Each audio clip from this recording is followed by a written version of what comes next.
벌써 마지막 시간이네요. 우리가 마르크스의 자본에 대한 강의 10회에 이르렀는데요.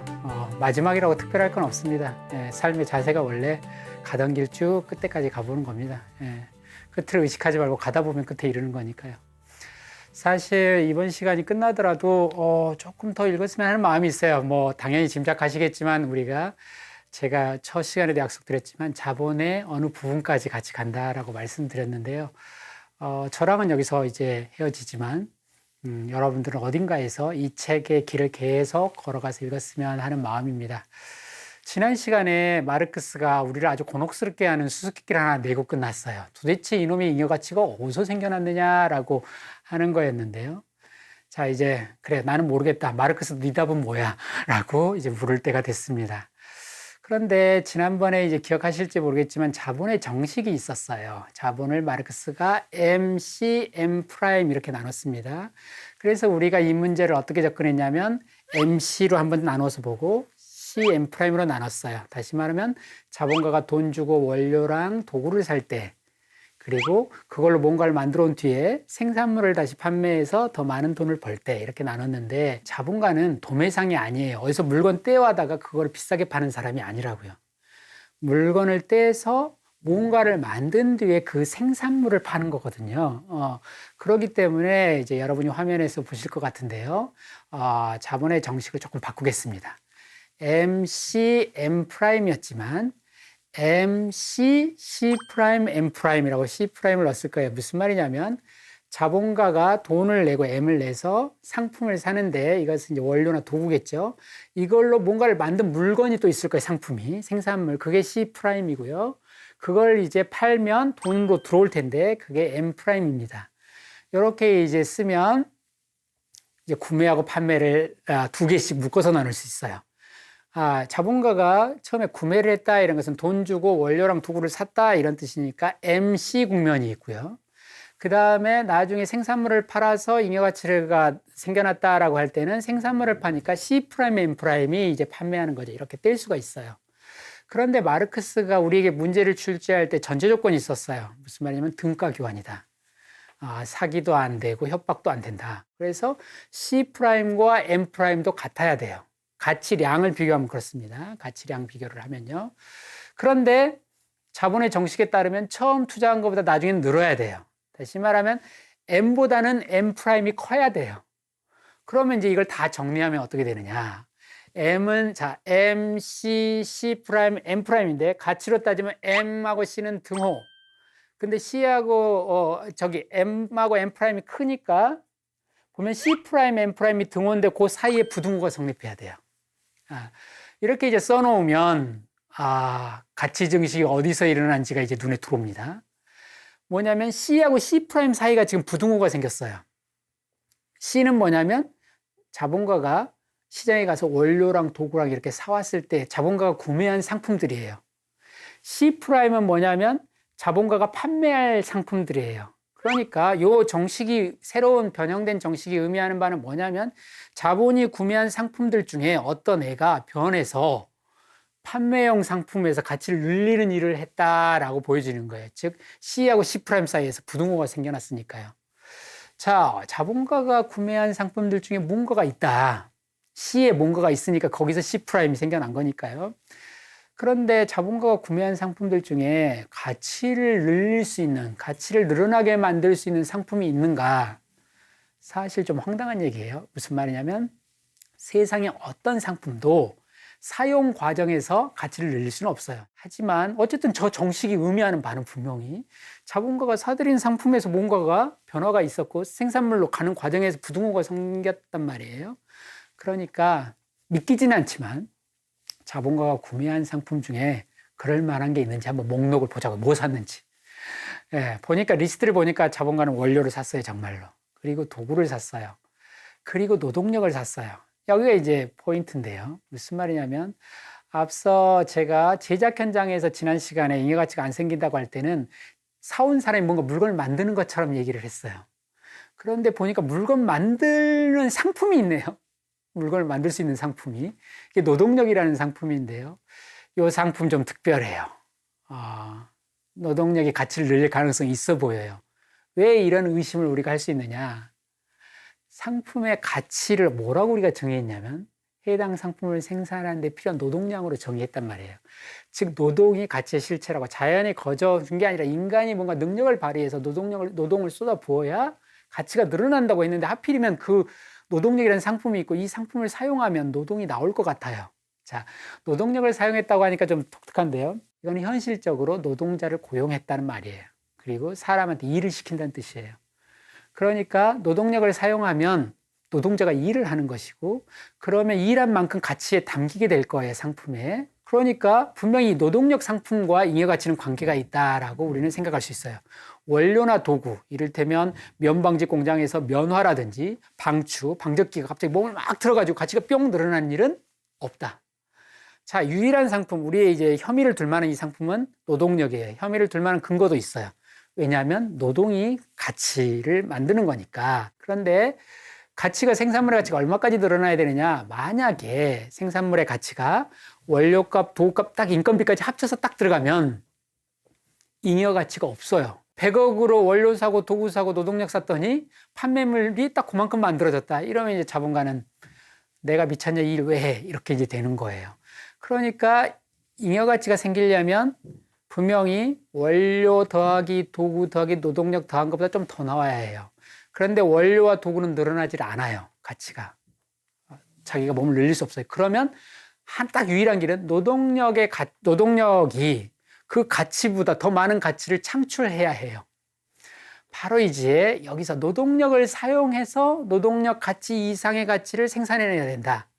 그래야 잉여 가치가 생긴다. 이게 이제 설명하는 논리적인 귀결이에요. 그런데 잉여 가치가 노동력을 사용해서 생겼다는 얘기는 노동력의 가치 자체, 즉 인건비로 시장에 산 노동력의 가치와 자본가가 노동력을 사용해가지고 얻어낸 가치의 차이가 있고, 그 차이가 잉여 가치다라는 뜻이에요, 지금까지 한 말은. 그런데 이제 여기가 바로 중요한 거고, 자본론에서 제일 어려운 거에서 두 번째로 꼽히는 부분입니다. 사람들은 왜냐하면 많이 헷갈려요. 노동력과 노동을 잘 구별하지 않기 때문에 상품으로서 거래된 노동력과 그 노동력을 사용하게 되면 들어가게 되는 노동, 이 둘을 구별해야 되거든요. 근데 이게 좀 어려워요. 머릿속에서 그 말이 그 말 같고 하니까요. 자, 천천히 한번 가보자고요. 노동력은 자본가가 구매한 상품입니다. 그리고 이 상품을 쓴다는 것은 일을 시킨다는 뜻이기 때문에 노동이 들어가요. 그러면 일한 만큼, 노동자가 일을 한 만큼 상품에 담기게 될 거예요. 만약에 노동자가 하루에 8시간 일했으면 그 8시간의 노동만큼이 상품의 가치가 더해져요. 8시간 일했으면 8시간 가치, 10시간 일했으면 10시간의 가치가 담길 거니까요. 그러면 애초에 이 노동력을 자본가가 사올 때 값을 지불했을 텐데 그 값은 어떻게 정해지는 걸까라고 이제 물어봐야죠. 그래야 그 차이를 이해할 수 있으니까요. 자, 노동력의 가치를 그럼 어떻게 정해진가를 이해하려면 이 상품의 정체를 좀 알 필요가 있어요. 사실 노동자가 노동력을 팔았다고 할 때는 물론 자기가 가서 일은 하지만 자기를 판 건 아니에요. 자기를 팔았다면 이게 노예가 되는 거죠. 인간을 상품으로 판 게 되니까요. 그래서 노동자는 몸을 판 게 아니고 능력만 판 거예요. 그게 노동력이에요. 근데 엄밀히 말하면 능력도 판 게 아니에요. 그러면 우리가 노동력을 넘겼다라고, 상품으로 넘겼다라고 할 때 뭘 넘긴 거냐면 노동력에 대한 사용권을 넘긴 거예요. 권리를, 이용권을. 그것도 일정 기간, 일정 조건에서. 그러니까 한 달, 1년, 30년 이렇게 기간을 정해서 나의 능력을 쓸 수 있는 이용권만 넘긴 거고, 능력은 내한테 있는 거예요. 사용권을 넘긴 거죠. 그래서 노동력의 가치란 노동력의 사용권의 가치가 정확한 말이에요.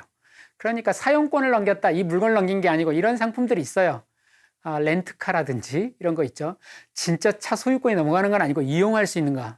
7일간 빌렸어요. 이런 거. 주택이 대표적이죠. 임대상품. 우리 집은 아니지만 내가 월세를 얼마씩 내고 쓰기로 한 거예요. 그러면 이런 상품들의 가치는 어떻게 정하느냐 라고 할 때, 이런 상품은 실제 쓰기 전에 가치가 정해져 있어요. 제가 그걸 어떻게 사용했느냐고는 아무 상관이 없어요. 임대료를. 자, 노동력을 갖다가 이용할 텐데, 노동력의 가치도 우리는 보통 이제 월급을 쓰고 나서 받으니까, 일한 뒤에 받으니까 노동에 대한 대가라고 착각하기가 쉬워요.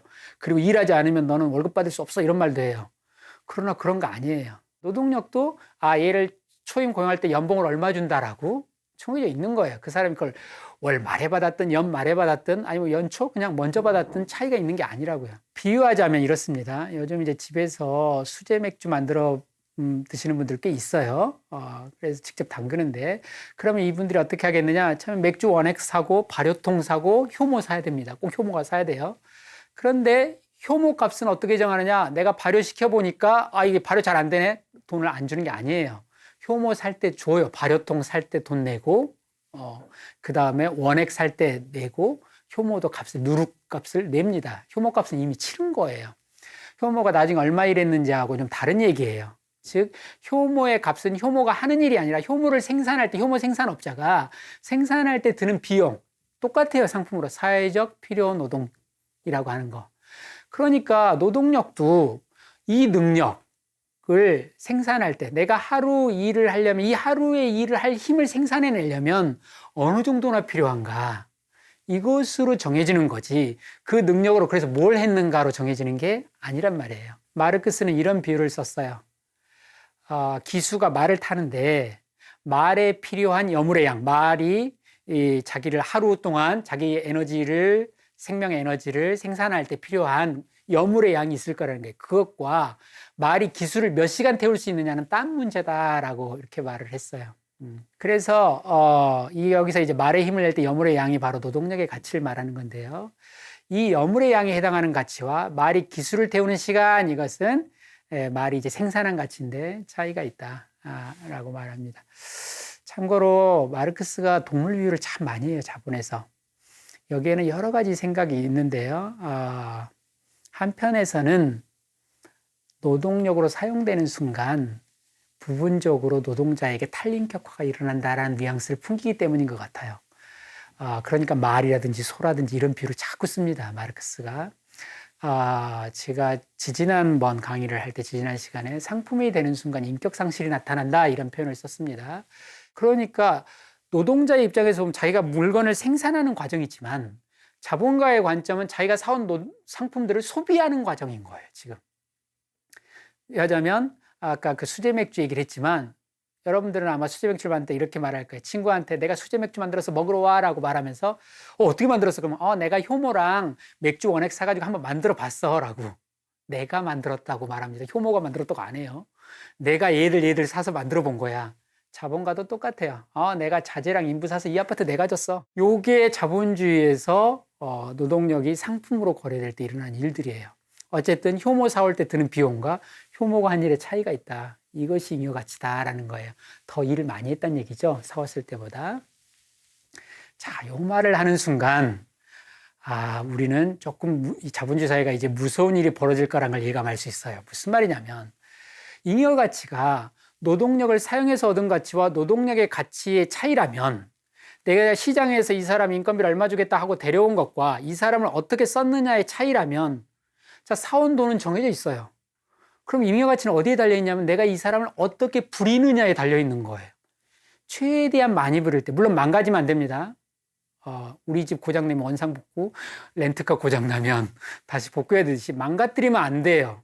그러나 유혹이 있어요. 무슨 유혹이 있냐면 하루를 쓰는 한에서 망가지지 않는 한에서 최대한 시켜야 된다. 그럴수록 내 이윤이 커지니까 이거 이제 점점 위험한 요소가 여기 들어있어요. 게다가 노동력을 사용권을 사왔잖아요. 상품을 소유한다는 것의 의미를 지난 시간에 말했어요. 저항할 수 없다. 나는 너의 이 상품의 주인. 물론 개념상으로 노동자라는 인간의 주인은 아니에요. 그러나 적어도 이 이용권의 주인인 건 맞아요. 근데 이 이용권이 막 내 말을 안 듣네. 나는 최대한 뽑아내야 되는데 여기서 이제 폭력이 작동할 수 있어요. 오해하지 말 것은 자본가가 그러니까 지금 요는 노동력의 가치 이상으로 노동력을 사용할 수 있느냐에 달려있다니까 뭔가 이게 뭘 제대로 안 준 것 같은데 라는 느낌이 마구 듭니다. 일을 더한 것 같은데 라는 우리도 느낌이 드는 거예요. 그러나 이것은 정확히 말하면 자본가는 물건 살 때 제값을 지불한 거 맞아요. 다만 이 노동자가 하루를 일하는데 하루 생산량을 필요로 하진 않아요. 자기가 하루의 에너지를 보충하려면 마치 소가 먹을 곡물의 양이 하루 생산할 양이 다 필요하지 않아도 하루에 일을 할 수 있듯이 다시 말하면 엄청 좋은 능력을 갖고 있는 동물인 거예요. 이 노동자라는 동물이. 능력의 탄력성이 있어요. 반나절 치만 먹으면 하루를 일할 수 있는 거예요. 어찌 보면 노동력이 그런 건지 몰라요. 가치 이상으로 일을 할 수 있다고 하는 사실. 이 상품이. 거기서 온 거예요. 이 문제가. 값은 제대로 지불했어요. 사실 하루에 8시간 일하는데 난 4시간치만 일하면 원래 내 받은 인건비는 다 해결한 셈이야. 이면 사회에서 4시간만 시켜도 되는 거예요. 그런데 왜 4시간만 안 시키느냐? 4시간만 시키면 이윤이 안 생기거든요. 그래서 8시간 일해도 4시간치만 먹어도 8시간 일할 수 있으면 8시간을 시키는 거예요. 그럼 나머지 4시간치가 줄 거 줬으니까 이제 자본과 몫이 되니까 이게 마르크스가 말한 잉여가치입니다. 얘기 옆으로 커졌지만 바로 이러이러한 이야기들이 이윤이 개입되어 있다. 잉여가치를 놔야 된다는 이유들이 앞으로 여기서 굉장히 많은 폭력들이 벌어질 수 있겠구나라고 그리고 이 상품을 마구마구 쓸 것 같은 예감이 들어요. 이 임대 상품을. 실제로 우리 사회에서 과로라든지 사고로 죽는 사람들이 한 해에 2,000명이 넘어요. 산재사고로. 무슨 말이냐면 상품을 망가뜨리는 수준까지 쓰는 거예요. 망가질 때까지. 예. 왜 그러느냐? 그 자본가가 악인이어서 무슨 악마의 저주를 받아서가 아니라 이윤이 거기에 달려 있으니까 조금만 더 하면 좀 더 벌 수 있기 때문에 그리고 나 혼자가 아니라 옆 회사하고 경쟁하니까 우리 노동자들이 조금 더 하면 내가 경쟁력에서 유리하니까 이 원리 속에 계속 과로의 원리가 들어있어요. 과로를 시킬 만한 이유가 참 묘합니다. 잉여가치의 생산은 범죄가 아니에요. 자본주의에서. 왜냐하면 값을 제대로 지불하지 않으면 범죄예요. 그러나 노동력의 가치를 제대로 지불해서 사왔단 말이에요. 합법이에요. 그런데 어떻든 그렇다 치더라도 잉여가치가 있다는 얘기는 노동력 가치 이상으로 노동자를 일시켰단 말은 바뀌지는 않아요. 그러니까 착취가 있는 건 사실이에요. 그러다 보니까 이상한 말이 성립하는데 합법적 착취가 일어나요. 자본주의 안에서는 굉장히 정당한 착취예요. 마치 고대 노예제 사회에서 노예 거래가 합법이었던 것처럼 자본주의 사회에서 월급 주고 일을 시키는 것은 불법이 아니에요. 고발의 대상이 아니에요. 굳이 말한다면 이 시대의 법정에서는 해결을 못하고 이 시대를 법정에 세워야 문제가 될지 모르겠어요. 한 시대의 죄를 물을 수 있는 유일한 방법은 그 시대를 넘어서는 거예요. 그러나 우리 시대 안에서 이것은 죄가 아니에요. 지금까지 이야기를 정리하면 이렇게 됩니다. 자본이란 뭐냐? 잉여가치를 낳는 가치다. 돈을 낳는 돈이다. 그런데 잉여가치가 자본을 자본으로 이제 만들어주는데 잉여가치는 어디서 오느냐? 노동력의 가치와 노동력을 사용을 해서 얻어낸 가치의 차이에서 생긴다. 즉 노동자가 노동력의 가치 이상으로 일을 한 데서 생긴다 이런 거예요. 여기서 이제 마르크스가 굉장히 중요한 결론을 끌어냅니다. 지금까지 우리는 상품에 대해서 얘기하고 화폐에 대해서 얘기하고 자본 얘기를 하기 전에 많은 얘기를 했어요. 그리고 자본주의에서 부는 상품과 화폐로도 나타난다는 얘기도 하고 했는데 이제 이렇게 말할 수 있어요. 그 수백 가지 상품이 있고 온갖 종류의 화폐가 있어도 노동력이라는 이 상품 하나가 없다면 자본주의는 불가능하다. 그래서 마르크스는 자본주의적 생산 양식이 역사적으로 출현하기 위해서는 노동력이 출현해야 된다라고 이제 말을 합니다. 상품은 고대에도 있을 수 있고 화폐도 발달할 수 있지만 노동력이 없으면 자본주의는 안 됩니다. 자, 그런데 마르크스의 질문은 계속됩니다. 자본주의는 노동력이라는 상품이 있어야만 가능한데 도대체 이 상품은 어떤 조건이 마련돼야 생겨나는 걸까라고 묻는 거예요. 마르크스의 대답은 이거예요. 우선 사람들이 노동력을 자유롭게 팔 수 있어야 돼요. 첫 번째 조건은 그러니까 노동자가 자본가와 법률상으로 대등할 정도로 신분이 해방돼서 판매자와 구매자로 만나야 한다. 이런 얘기예요. 그러나 이 조건만으로는 안 돼요. 사람들이 누구나 자기의 능력의 사용권을 다른 사람한테 넘기고 싶어하는 사람 세상에 없어요. 마르크스는 노동은 인간이 하는 거고 동물들은 노동하지 않으니까요. 인간만의 특징이지만 사실은 인간은 희한하게도 노동할 때 그러니까 동물은 할 수 없는 걸 하고 있는 건데 그때는 거꾸로 너무 힘들고 피곤하고 동물로 돌아갔을 때 행복해요. 먹고 마시고 자고 집에서 있는 것. 이건 다시 인간이 동물로 돌아가는 거거든요. 왜 이때 이렇게 행복하느냐? 노동력을 누군가에게 맡긴다고 하는 게 내 몸과 내 정신이 어느 순을 넘으면 반발하거든요. 내가 너무 힘들어 그만해 하는데도 내 의지가 계속 일하라고 시켜요. 움직이라고. 그래서 내가 나를 에일리언처럼 느껴요. 외계인. 이걸 에일리어네이션, 노동의 소외라고 불러요. 실제로 공장에 가면 소외가 일어나요. 그런데 이걸 원하는 사람은 없어요. 내가 나같이 나를 외계인으로 느끼는 걸. 그걸 원하는 사람이 누가 있어요. 그런데도 불구하고 그 일을 하겠다고 사람들이 몰려드는 이유는 딱 하나예요. 이거 말고는 살 길이 없어야 돼요. 노동력을 팔아야만 내가 여기 사회에서 살 수 있다. 이 환경이 만들어져야 돼요. 그런 사람이 한두 명이 아니고 한 사회 다수의 인구가 그런 사태 속에 빠져드는 역사적 사건이 일어나야 돼요. 그랬을 때 너도 나도 나 좀 제발 고용해 주세요라고 달려드는 거예요. 그래서 그때 나는 당신이 시키는 대로 할게요. 먹을 걸 좀 주세요라고 하는 거죠. 네. 사실 마르크스는 생산수단 상실만 얘기했는데요. 저는 한 가지 덧붙이고 싶어요. 가난한 사람들이 생산수단이 없다고 바로 뛰쳐나오지는 않아요. 아까 원시공동체에서 생산수단을 사적으로 사람들은 소유하지 않지만 굶어 죽지는 않았어요. 왜요? 믿고 기댈 사람들이 있으니까. 다시 말하면 공동체가 있으니까. 즉 사회적 관계망이 있으니까. 희한하게도 자본주의 사회에서 부자들은 관계망도 짱짱합니다. 그런데 희한하게 가난한 사람들은 관계도 가난해요. 돈도 없지만 돈 빌릴 데도 별로 없어요. 그러니까 자본주의가 탄생하기 위해서는 생산수단의 상실과 함께 공동체의 해체가 분명히 한몫했을 거예요. 정리하자면 노동력이라는 상품이 출현하기 위해서는 두 가지 조건이 필요한데 하나는 신분해방, 다른 하나는 빈곤의 창출이에요. 가난해져야 돼요. 생산수단도 잃고 관계도 잃고. 많은 사람들이 자유롭게 노동력을 팔 수 있을 만큼 자유로워야지만 다른 한편에서는 노동력 팔지 않고서는 살 길이 없다. 취직 안 하고는 살 길이 없다. 여기서. 그럼 막막한 상황에 많은 사람들이 던져져야 아무리 강제를 안 하고 총칼 안 들이밀어도 알아서들 자발적으로 자유롭게 자기의 이익이라는 목표로 와서 나를 고용해 주세요. 자본가를 찾아요. 이렇게 돼야 노동력이라는 상품이 출현한다라고 마르크스는 그랬어요.